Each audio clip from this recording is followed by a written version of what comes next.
Good morning and welcome to KidNuz. I'm Tori. It's Tuesday, March 9th, 2021. And we begin with new, long-awaited health rules for Americans who are fully vaccinated. And it's good news for those of you wanting to spend time with your grandparents. According to the CDC, anyone who is at least 2 weeks past their final shot can spend worry-free time with others who are fully vaccinated, indoors, in small groups, without a mask, or being socially distanced.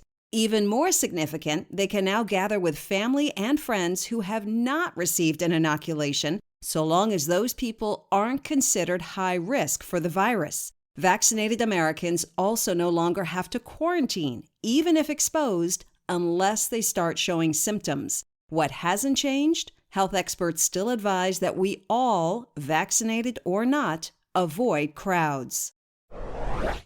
A 16-year-old girl is making news for an out-of-this-world hobby. Helena, who lives in southern Scotland, loves to take pictures of outer space. She became interested in the cosmos at 7 and asked for a telescope for her 10th birthday, but has only really gotten into deep space pictures in the last year. It was the perfect hobby during lockdown because she says you could do it alone in your garden. Helena started a YouTube channel to show how she developed her skills and to share her excitement. She hopes to inspire other young women in science since she noticed a lack of females in this field. She now uses pretty high-tech equipment, but says a camera and a tripod are all anyone needs to get started in astrophotography. And she's getting a lot of attention. Her YouTube channel has thousands of followers, and she was invited to speak at the Big Bang Festival in Edinburgh last weekend.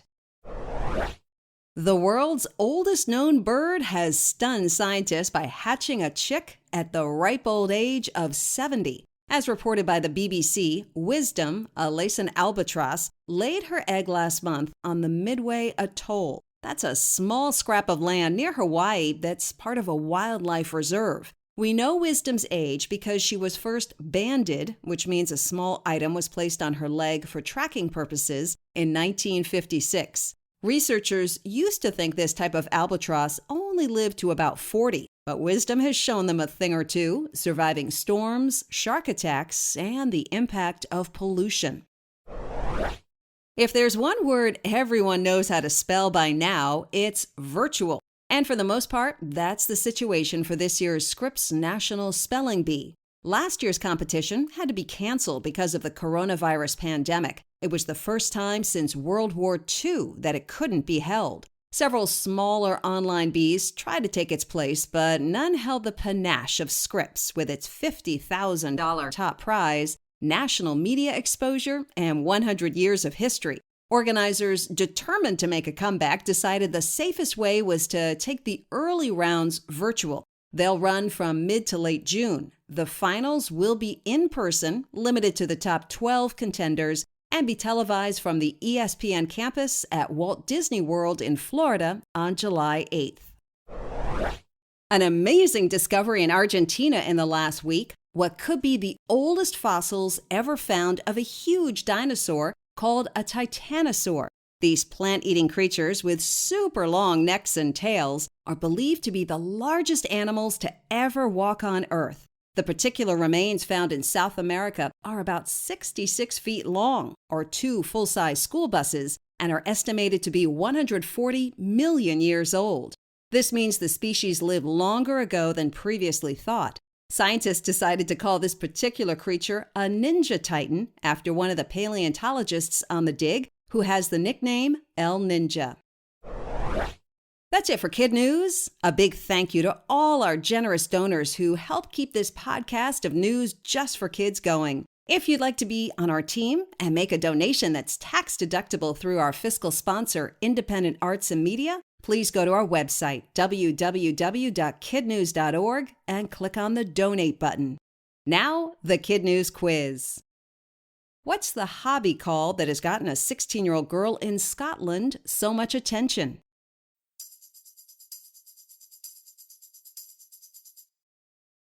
Astrophotography. What's the good news from the CDC?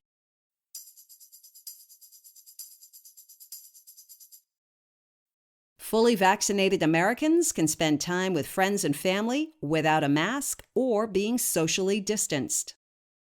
Where will the finals of the Scripps Spelling Bee be held?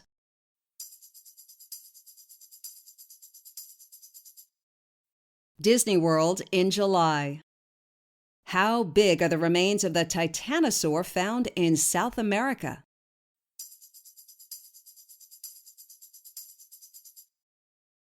"66 feet long, about the size of 2 full-size school buses." In one for the road. So, what do you want to be when you grow up? Kids get asked that question all the time, but it turns out, because of the pandemic, a lot of kids are now interested in medicine or science. MedicSpot did a new poll of 1,000 11 to 17-year-olds, and it found that 2/3 have been inspired by the hard work of nurses and doctors, with half saying it's because they see how much these professions can really help people. Before we go, we want to give a big KidNuz shout out to some of our terrific teachers and their classes. Mrs. Connie at Dutchtown High School in Geismar, Louisiana, who joined the staff mid-pandemic. Mrs. Moore at Morrisonville Elementary in Morrisonville, Illinois, where they listen to KidNuz every afternoon. Mrs. Cross at English Landing in Kansas City, Missouri. Miss Buonfiglio at Cairo Durham in Cairo, New York. And Mrs. Mulkey at Cape Henry in Virginia Beach, Virginia. Thanks for listening. Don't forget to follow us on Facebook, Instagram, and Twitter. And we hope you tune in for more KidNuz tomorrow morning.